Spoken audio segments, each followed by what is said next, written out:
wasaare ku-xigeenka xukuumadda Jamhuuriyadda Federaalka, wasiirka wasaaradda teknolojiyadda, maareeyaha hay'adda agaasimaha guud ee wasaaradda isgaarsiinta iyo teknolojiyadda, maareeyaha hay'adda NCA, maareeyaha hay'adda ilaalinta xogta, agaasimaha hay'adda diiwaangelinta, mas-uuliyiinta ama agaasinka bangiyada Soomaaliyeed, gudoomiyaha bangi jaamacadda ummadda, dhammaan mas-uuliyiinta kasoo qayb galashay. Assalaamu calaykum waraxmatullahi wabarakaatu. Runtii wax badan kuma darayo, waa la sheegay shirka iyo ujeedooyinkiisii. Annaga hay'ad ahaan farxad ayay noo tahay inaan maanta qayb ka nahay qabanqaabiyayaasha ama maaragtay isku soo dubaridka shirkan oo dadkan oo dhan oo stakeholder ka ah shirka ay kasoo qayb galayaan. Sidii halka laga sheegay,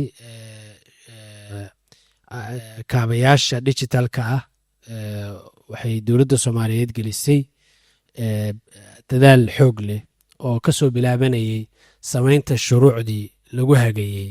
Sababtoo wax kasta oo la samaynayo wuxuu u baahan yahay shuruuc lagu hago oo lagu maamulo. Shuruucdaas waxaa ka dhashay hay'ado ka shaqaynayay ujeedooyin u adeegayay in la sameeyo kaabayaal la wadaago oo digitaala oo u adeegi kara dadkii, inay isku xiraan dadka, inay isku xiraan institutionska, inay noqdaan kuwo ilaalinaya xogta dadka Soomaaliyeed. Sababta digital marka laga hadlayo waxaa laga hadlayaa xog la kaydinayo dadka xogtoodii oo la xafidayo. Hay'adda NIRA waxay u xilsaaran tahay qayb ka mid ah kaabayaashaas oo ah inay dadka Soomaaliyeed siiso ID unique ah oo qof kasta ka dhigaya hal qof oo uusan qofna qof ku khaldamayn, uusan identitygiisa bedeli karin, magaaladu doono Soomaaliya ka joogo ama adduunka ka tago, inuu noqdo hal qof, uuna la macaamili karo isagoo meeshuu doono jooga, uu la macaamili karo institution, uu la macaamili karo qof, uu la macaamili karo ganacsi, wax ka gadan karo, waxna kala ay qaadan karaan. Arrintaasi runtii dowladda doorkii iyo dadaalkii la geliyey idinkoo dhan waa ka warhaysaan. Haddana waxay maraysaa meel fiican. Waxaa hay'addu ay si baaxad leh u hirgelisay waddanka ilaa 60 xarumood, 60 degmo ayaan haddeer ID-ga laga bixinayaa. 30 safaaradood ayaa laga furay oo dibadda in ka badan milyan iyo maaragtay 400na waa la diiwaan geliyey. taasi waxay ku tusaysaa marka waxaan ku soconnaa dadaalka inaanu 15 milyan oo Soomaaliya inaan ID-ga siino. Fari kama qodna, laakiin waa dadaal runtii bilowday.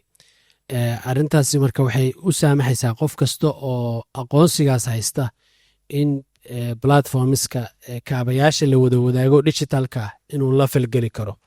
hadday ahaan lahayd inuu ganacsi maaragtay raba inuu la ganacsado, hadduu raba inuu institutions dawliya la macaamilo.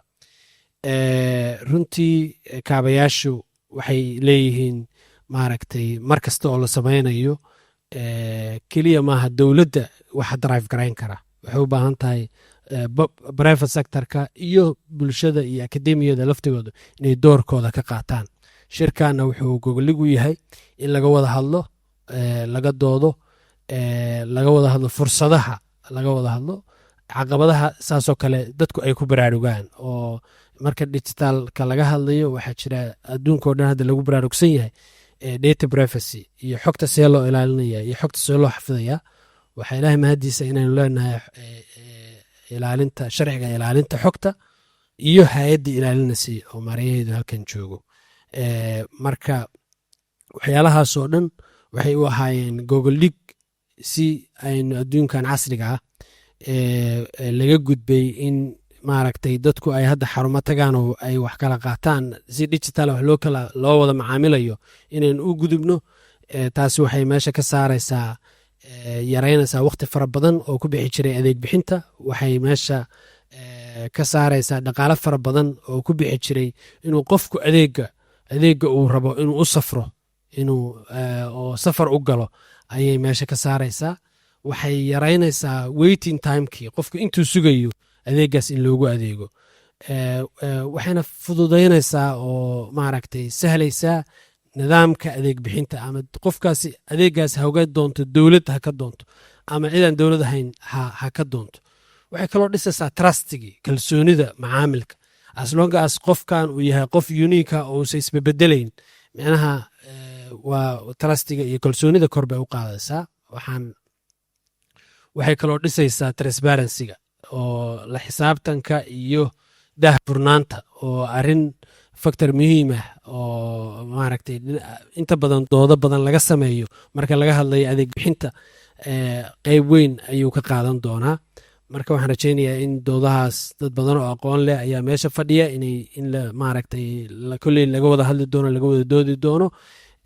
keliya waxaan rabaa inaan qeyb ka noqdo soo dhoweynta inaan soo dhoweeyo kasoo qeybgalka shirka insha allah haddii lahayd ma aan si fiican uga wada qeyb galno labada maalmood si ay miro dhal u noqdaan doodaha meelsha ka soo baxa in lagu sii duldhiso horumarinta kaabayaasha casriga. aad ba umahadsantihi.